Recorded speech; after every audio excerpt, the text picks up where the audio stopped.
لا سيما على الحق الجديد وتوعد الرشيد امام المنتظر المهدي عجل الله تعالى فرجه الشريف. اللهم صل على محمد وعلى آله الطيبين الطاهرين المعصومين المنتجبين ولعنة الله على أعدائهم أجمعين. أما بعد فقد قال الله تبارك وتعالى في القرآن المجيد بسم الله الرحمن الرحيم وَلِلْوَالِدَيْنِ إِحْسَانًا وَذِي الْقُرْبَى وَالْيَتَامَى وَالْمَسَاكِينِ صلوات باواد بلند اللهم صل على محمد وآل محمد. اعزاز محترم، نماز ہو چکی ہے. مجلس حسین وہ ساری عبادتوں کی قبولیت کا ذریعہ ہے، اس لیے کہ آپ دیکھیں کہ ذکر معصومین محبت آل محمد مین ہے، اصل ہے ساری عبادتوں. ہم اور آپ نہیں، مسلمانوں کے بہت بڑے امام نے کہا من لم یصلی اللہ صلاۃ علیہ، اگر نماز میں محمد اور آل محمد پر صلوات نہ پڑھی گئی تو نماز ہی نہیں. یعنی اصل بیس بنیاد جو ہے وہ نماز ولایت آل محمد کے اوپر. اور اگر ولایت نہیں ہے تو پڑھے جاؤ، کتنی بھی پڑھے جاؤ، کوئی فائدہ نہیں ہے. یہی وجہ ہے کہ نہروان میں مولا کائنات نے جس سے جنگ کیا وہ بھی بے انتہا نمازی تھے، حافظ تھے اور دیگر تمام اچھائیوں میں حصے دار تھے، لیکن چونکہ ولایت علی نہیں، محبت علی نہیں. مجلس کا مطلب ہی ہوتا ہے کہ ہم اپنے آپ کو اتنا تیار کر لیں کہ دعا، اعمال، تسبیحات میں ہمارا دل لگنے لگے. ماشاءاللہ تسبیح پڑھ رہے ہیں، کیا اور بہترین عبادت. تسبیح یعنی پیرنے کے، نجات پانے کے، ایک جگہ سے دوسری جگہ چلے جانے کا نام ہے تسبیح. تسبیح سے بڑی اللہ نے کائنات میں کوئی عبادت رکھی ہی نہیں. تسبیح ہی وہ ہے کہ جو علی کے در تک پہنچاتی ہے، ستارے کو سیدہ کے دروازے تک پہنچاتی ہے، انسان کے مقدر بناتی ہے. لیکن تسبیح مالی پائن یہ کم کو پائن ہاں امینا کم کو نہیں.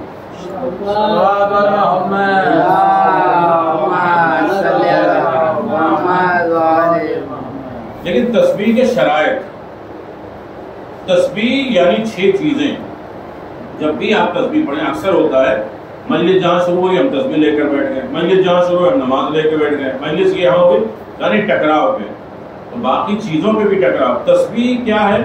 تسبیح حواس خمسہ سے مزین ہونے کی دولت کا نام. جہاں کان متوجہ اسی طرف، ذہن اسی کی طرف متوجہ، زبان اسی کی طرف متوجہ، سوچ اسی کی طرف متوجہ. آپ میری مجلس سن رہے ہیں، تسبیح بھی پڑھ رہے ہیں، دونوں میں سے کون سی عبادت ہے؟ توجہ کریے گا. اکثر یہ ہوتا ہے نا کہ تسبیح بھی پڑھے جا رہے ہیں، مجلس بھی سنے جا رہے ہیں، یعنی کان جو ہے وہ تسبیح سے غافل ہو گئے. نہیں یہاں نہیں ہوتا تو میں نہیں پڑھتا، میرا نہیں، یعنی ہماری کان یہ تسبیح میں ابھی شامل نہیں ہے. اگر کان بھی اسی میں لگے ہیں تو مجلس سے ہم غافل ہو گئے. تو دو عبادت کو کبھی ٹکراؤ کے نہیں. میں اس لیے بیان کر رہا ہوں کہ پچھلے مجلس میں آپ کو یاد ہوگا کہ وہ تنہا علی ہیں جو دونوں عبادت کو ایک ساتھ انجام دیتے ہیں. وَاعْبُدُوا اللَّهَ وَافْعَلُوا الْخَيْرَ لَعَلَّكُمْ تُفْلِحُونَ. اللہ کی عبادت کرو اور بندگان خدا کے ساتھ نیکی کرو. یہ کوئی دنیا میں کر ہی نہیں سکتا سوائے علی کے. ایک طرف خدا کی عبادت رکوع بھی کر رہے ہیں، ایک طرف اپنی انگوٹھی سائل کو بھی دے رہے ہیں. کہا کہ ایک طرف اللہ کی عبادت ہو رہی ہے، ایک طرف بندے کی. تو میرے عزیزوں، ہمارا مسئلہ ہے کہ ہم جو بھی کریں تھوڑا سا پرفیکٹ کریں، اچھا کریں. اس لیے کہ اللہ نے زیادہ نہیں مانگا، احسن مانگا. کوالٹی مانگی ہے، کوانٹیٹی نہیں مانگی ہے. بہت زیادہ نہیں ہے. ایک سجدہ اسلام کی بقا کی ذریعہ بن جائے، ایک ضربت ثقلین کی عبادت سے بدنی ہو جائے. اچھا مانگا ہے، احسن عمل مانگا ہے، اکثر نہیں مانگا. اکثریت ہمیشہ گھاٹے میں رہی ہے، اکثریت ہمیشہ گمراہ میں رہی ہے. لہذا ہم جو بھی ایک سجدہ کریں، ایک تسبیح کریں. میں نے گزارش کیا تھا کم از کم جب تسبیح پڑھیں، تسبیح گھمانے کا نام نہیں، تسبیح مقدر بنانے کا نام. میں موضوع پہ کسی بھی اور پہ آیا تھا مجلس کے لیے، لیکن بات کہیں اور چلی گئی. کم از کم جب آپ تسبیح پڑھتے ہیں، تسبیح اللہ نے واجب نہیں قرار دی، لیکن واجب کے قبولیت کا ذریعہ قرار دیا. توجہ کریے گا. کچھ ایسے مستحبات ہیں جو واجب کی بنا پر ہیں، جیسے بہت سی چیزیں ہیں. نماز شب پیغمبر کے لیے واجب تھی، اور تہجد اسے کہتے ہیں تہجد. تہجد یعنی کچھ دیر تم سو پھر اٹھو، پھر اٹھنے کا مزہ ملے. ہم کہتے ہیں رات بھر جاگے چلو تہجد پڑھ ہی لیتے ہیں، اس میں تہجد نہیں ہوتی ہے. اپنے آپ کو مشکلات میں ڈالتے ہوئے بیدار ہو جانا. نہیں تھوڑی دیر آپ اگر آمادہ ہو گئے تو میرے عزیزو تسبیح کا نام کیا ہے؟ یہ بات چھڑی ہے تو دو لفظ، پھر اس کے بعد میں اپنے موضوع پہ آ جاؤں. دو لفظوں میں تسبیح یعنی 34 مرتبہ 34 ٹائم اللہ اکبر، یعنی کم از کم 10 ٹائم ہم یہ گنتے وقت اللہ اکبر. ہمارا کیا ہے 20 سیکنڈ میں ہم نے تسبیح ختم کر دی. دماغ کہیں اور ہے، ذہن کہیں اور ہے، زبان کہیں اور ہے، کان کہیں اور ہے، فکر کہیں اور ہے، خیال کہیں اور ہے، تسبیح پڑھے جا رہے ہیں. اس سے تسبیح نہیں ہے. کم از کم 10 مرتبہ یہ تم سوچو کہ اللہ کہاں کہاں بڑا ہے. ہم نے اللہ کو بڑا کہا ہے یا بڑا مانا بھی ہے؟ نہیں. ابھی اس میں جو ہے عشرے چاہیے، بات سمجھنے کے لیے کہاں کہاں اللہ بڑا ہے ہماری زندگی میں. ہمارے ریلیشن شپ میں اللہ بڑا ہے یا ہماری محبت میں اللہ بڑا ہے، یا وہ ہمارے جو ہے سونے اور آرام کرنے میں اللہ بڑا ہے، یا آرام سکون. ہم 10 جگہ سے یہ گن لیں کہ ہم نے کہاں کہاں 10 جگہوں پہ اللہ کو بڑا مانا ہے، تب یہ تسبیح ہے. میں 34 مرتبہ بھی نہیں کہہ رہا ہوں، 10 مرتبہ. پھر اس کے بعد کیا پڑھتے ہیں آپ؟ الحمدللہ. سارے شکوے شکایت کی، یہ ہمارے اوپر کیوں مصیبت، یہ کورونا ہمارے اوپر کیوں، یہ کاروبار کیوں گیا، الحمدللہ جب پڑھتے پڑھتے اللہ کی 10 نعمتیں اپنے اوپر محسوس کرو کہ اللہ تو نے اس کو وہ نہیں دیا، مجھے دیا ہے. آج مجھے توفیق دی تیرے بارگاہ میں جھکنے کی، آج تو نے توفیق دی ہے اللہ تیری بارگاہ میں نماز پڑھنے کی. کتنے لوگ ہٹے کٹے چل رہے نہیں ہیں. یہ اللہ نے آج تو نے ہمارے پاؤں کو اٹھنے بیٹھنے کے لائق بنایا، آج ہمیں عزت دار بنایا. 10 نعمتوں کا اظہار کرو کہ اللہ تو نے ہمیں یہ بھی دیا، یہ بھی دیا، یہ بھی دیا، یہ بھی دیا.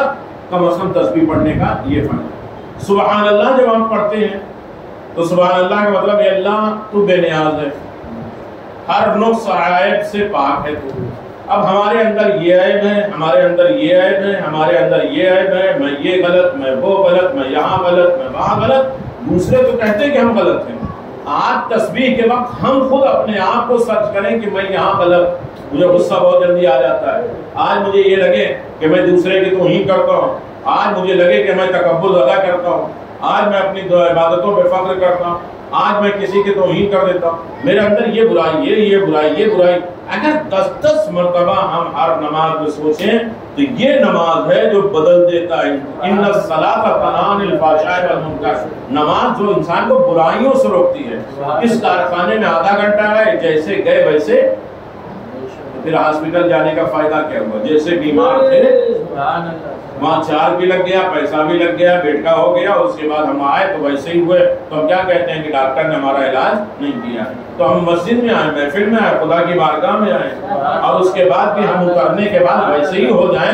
اس کا مطلب یہ ہے کہ ہاسپٹل کو بھی ہم نے بدنام کیا، ڈاکٹر کو بھی بدنام کیا، ہمارا وقت بھی گیا، ہمارا پیسہ بھی گیا، سب کچھ گیا. اگر ایک تسبیح سے اپنی زندگی کی شروعات نہیں کر سکتے تو انسان عبادت کی طرف توجہ نہیں کر سکتا. میں نے بڑی زحمت دی ہے، آپ توجہ کر لیں، میں بات تمام کر دے رہا ہوں. اگر اتنی بات سوچ لیں تو یہ ہماری بیسک ہے، بنیاد ہے.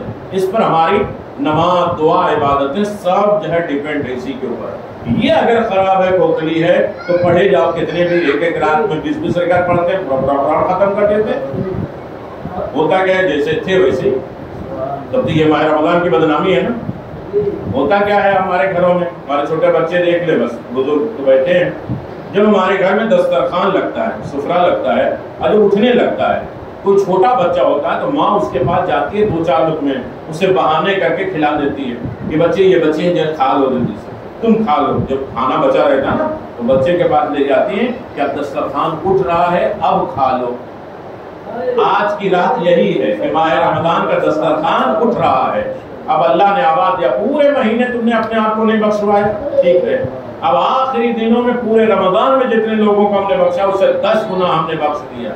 آخری رات کے اسی لیے اعمال شب قدر سے افضل ہے، شب عید کے اعمال شب قدر سے اعلیٰ ہے۔ یہ اب دسترخوان اٹھ رہا ہے، اب اٹھتے ہوئے دسترخوان سے کچھ نہ کچھ تو ہمیں لینا ہے۔ اب ہم عید کے دن یہ حساب کریں کہ اس ماہ رمضان کے دسترخوان سے ہم نے لیا کیا، حساب ہے نا کہ اس ماہ رمضان سے ہم نے کمایا کیا۔ امام نے کہا بدبخت ہے، کمصرف ہے، حقیر ہے، ذلیل ہے، ماہ رمضان آئے وہ اپنے آپ کو نہ بخشوا پائے۔ پھر کوئی مہینہ نہیں ہے جو انسان کو بخشوائے سوائے ایک جگہ، وہ حج پہ جائے، میدان عرفات جائے، امام زمان سے توسل کرے، امام سے ملاقات ہو، تب ہو سکتا ہے اس کے نامہ اعمال سے گناہ ختم۔ اللہ نے اگر یہ رات ہمیں دی ہے تو یہ نایاب تحفہ۔ سن رہے ہیں میرے عزیز، میں آپ کی مزاج سے باتیں نہیں کر رہا ہوں، لیکن ایک فکر جگانے کے لیے میں آپ کو آمادہ کر رہا ہوں۔ ہو سکتا نہ سنتے ہوں ایسی باتیں، لیکن یہ نہیں کہ ہمیں اپنی خطابت دکھانی ہے، میں خود ہی چل کے آتا ہوں تاکہ آپ ان کے ساتھ ملاقات ہو جائے، چہرے کی زیارت ہو جائے، مومنوں کو جو ہے وہ ملاقات ہو جائے۔ بس میرے عزیزو، یعنی مقصد یہ ہے کہ ہم جو کر رہے ہیں اسے ہمیں محسوس ہونا چاہیے، ہمارے ہر حرکت کا دوسروں کو خبر ہونا چاہیے، ہماری رکوع ہمارے اعضاء اور جوارے کو محسوس ہونا چاہیے کہ ہم نے رکوع کیا ہے۔ وہ ایسے قرنی جن کے نام پہ لوگ کہتے ہیں کہ انہوں نے اپنا دانت توڑ دیا تھا اور ہم کمر زنجیر لگاتے ہیں، وہ ایسے قرنی ایک دن کہتے تھے کہ آج رکوع کا دن ہے تو پورا دن صرف رکوع کرتے تھے۔ یہ بھی تو بات بیان کرنا چاہیے نا کہ وہ ایسے قرنی کون ہیں جو گھر سے چلے ہیں، رسول کی زیارت نہ ہوئی تب بھی رسول نے انہیں اپنا صحابی کہا ہے، اور اویس جب اپنے گھر سے چلے ہیں تو رسول نے کہا میں جنت کی خوشبو سونگ رہا ہوں، ابھی نکلے نہیں ہے جنت کی خوشبو۔ یعنی وہ کہتے تھے کہ آج سجدے کی رات ہے تو پوری رات سجدہ۔ یہ زندگی ہے آل محمد کے چاہنے والوں کی۔ میں گزارش کر رہا ہوں میرے عزیزوں، اللہ نے ہمیں بہت سی نعمتیں دی، بے انتہا نعمتیں دی، کم از کم اس وقت بیٹھے ہیں، محبت اہل بیت سے بھری ہوئی نعمت آپ کے پاس ہے، آپ بیٹھے ہیں۔ بہت سے لوگوں کو وقت نہیں ملتا، نہیں بیٹھ سکتے، بہت سے لوگ یہ بیٹھنے کے لائق نہیں، بیچارے لیٹے رہتے ہیں، طبیعت خراب، چل نہیں پاتے، ہزاروں بیماریاں ہیں سب کی، لیکن اللہ کا شکر ادا کرو کہ اس وقت ہمیں فرش پر مصلی پر بیٹھنے کی طاقت، ہزاروں نعمتیں ہیں، لیکن ہر نعمت کا بدل ہے، بدل ہے۔ ایک نعمت نہ ملی، پانی نہیں ملا، شربت آپ کے لیے، کوئی اور ڈرنک لے لیجیے، ہر نعمت کا بدل ہے، بدلہ اس کا توجہ کریے، سوائے ایک نعمت کے جس کا کوئی بدل کائنات میں نہیں ہے، وہ ہے ماں۔ ماں وہ نعمت ہے جس کا اللہ نے کوئی نعمت بدل رکھا ہی نہیں۔ ماں کے اندر اللہ نے صفات نبی رکھے۔ نہیں، اب دو جملے جو نبیوں کی صفت تھی وہی ماں کی صفت ہے۔ نبی وہ ہوتا ہے جو معصوم ہوتا ہے۔ نبی کیوں آتا ہے یہاں؟ تربیت کرنے کے لیے، ہمیں یزکیہم، جلدی سنیں گے تو جلدی آفتاب مل جائے گا، جلدی توجہ کریں، یزکیہم، نفسوں کو پاک کرنے کے لیے آیا، کتاب و حکمت کی تعلیم دینے کے لیے آیا، ہماری تربیت کرنے کے لیے نبی یہ کام۔ ماں کو بھی اللہ نے یہی طاقت دیا ہے کہ یزکیہم، مدرسہ بعد میں جائے گا، پہلے گود تمہاری تزکیہ کی تربیت تمہاری پہلے ہوگی، تم گود میں یا علی تم سکھاؤ گے، مولا کا نام تم سکھاؤ گے، یعنی مدرسہ بعد میں جائے گا۔ ماں کا کام وہی ہے جو نبی کا کام ہے۔ تو ہم کہیں کہ ماں تو یہ معصوم نہیں ہے، اور نبی کا کام ہے معصوم ہو تب تربیت کریں۔ اسی لیے امام کہتے ہیں کہ جب ولادت کے وقت اللہ ماں کی گود کو عصمت اور معصوم بنا دیتے ہیں تاکہ اس کی گود میں جو بچہ پیدا ہو وہ معصوم کی گود میں آئے۔ تو جو عام بچوں کے لیے عام ماں کی گود پروردگار معصوم بنا دیتا ہے کہ گود میں معصوم آئے، تو جس گود میں رسول کو آنا تھا، جس گود میں رسول کو پلنا تھا، اس فاطمہ بنت اسد کی گود کتنی عالی ہوگی۔ ناممکن کو ممکن بنا دینے والی ماں ہے۔ ماں جس بھی لینگویج میں آپ دیکھیں ام سے شروع ہوتی ہے، جب تک دونوں اوٹ ملیں گے نہیں، محبت سے اشار نہیں ہوگی، کوئی نہ ماں کہہ سکتا ہے، نہ مدر کہہ سکتا ہے، اور نہ دیگر زبانوں میں انسان کہہ سکتا ہے۔ ماں وہ لطیف نعمت ہے، توجہ کریے گا، ماں ناممکن کو ممکن بنا دیتی ہے۔ 80 حق ہے ماں باپ،